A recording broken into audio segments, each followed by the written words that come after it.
வணக்கம். இன்னைக்கு நம்ம வீடியோ பதிவில் எதை பற்றி பார்க்க போகிறோம் அப்படின்னு பார்த்தீங்க அப்படின்னா, நமக்கு ஆபத்து வரக்கூடிய நேரத்தில் காக்கக்கூடிய ஒரு அற்புதமான ஒரு மந்திரத்தை பற்றி தான் நம்ம இந்த வீடியோ தொகுப்பில் பார்க்க போகிறோம்.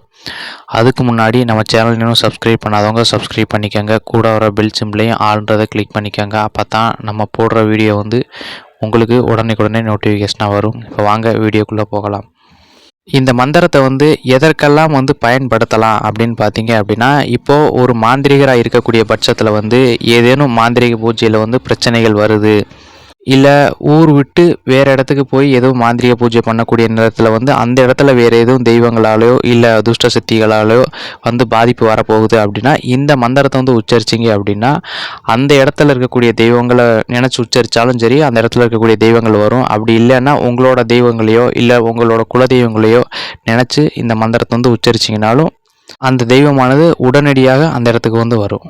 அதே போல் இந்த மந்திரத்தை உச்சரிச்சிங்க, ஒரு கையில் விபூதி எடுத்துகிட்டு உச்சரிச்சுட்டு ஒரு 21 முறை இல்லைனா ஒரு 108 முறையை உச்சரித்து உங்களை சுற்றி விபூதியை கையில் வச்சுட்டு இந்த மந்திரத்தை உச்சரித்து சுற்றி உங்களை சுற்றி போட்டுக்கிட்டீங்க அப்படின்னா இதுவே உங்களுக்கு உடற்கட்டு போல் காத்து இருக்கும்.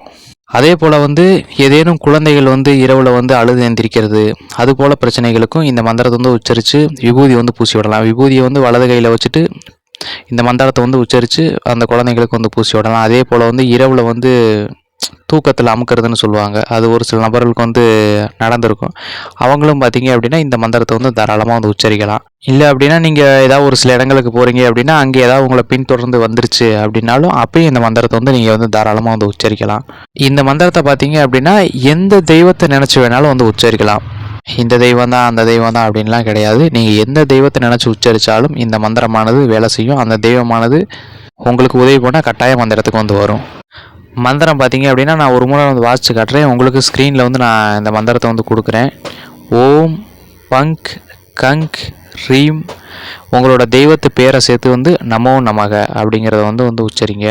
இப்போ உதாரணத்துக்கு காளி அப்படின்னா ஓங்க் பங்க் கங்க் ரீம் காளிக்கே நமோ நமக. அதே போல் கருப்பராக இருந்தாலும் கருப்பர் பேர் அந்த இடத்துல சேர்த்துக்கோங்க. நீங்கள் எந்த தெய்வத்தை சொல்கிறீங்களோ அந்த தெய்வமானது அந்த இடத்துக்கு வரும். அதே போல் இந்த மந்திரத்தை தொடர்ந்து ஒரு நபர் உச்சரிச்சுக்கிட்டு இருக்கிறாங்க அப்படின்னா அவங்களுக்கு பார்த்தீங்க அப்படின்னா அவங்க உடம்புல எந்த ஒரு துஷ்ட சக்திகளும் வராது.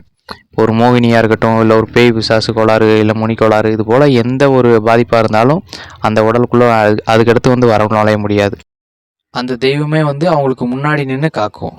இதை பற்றின சுவடிகளில் என்ன சொல்லப்பட்டிருக்கு அப்படின்னு பார்த்தீங்க அப்படின்னா, இந்த மந்திரத்தை அனுதினமும் ஓதுவனுக்கு ஒருபோதும் அபாயம் கிடையாது, இது முக்கண்ணின் மீது ஆணை அப்படின்றது சுவடிகளில் சொல்லப்பட்டிருக்கு.